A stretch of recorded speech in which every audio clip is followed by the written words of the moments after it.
Today we will learn about the applicable solutions and the difference of the UV DTF film. This is the A film for printing with the glue. This is the B film for transfer without glue.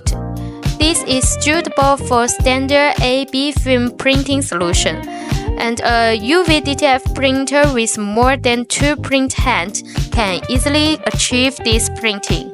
Next is our special film, which is special solution that require at least 4 print hands to print. This is the silver stamping film, gold stamping film, and the machine white paper-based printing film A film. This is the effect of directly printing with a special glorious pattern.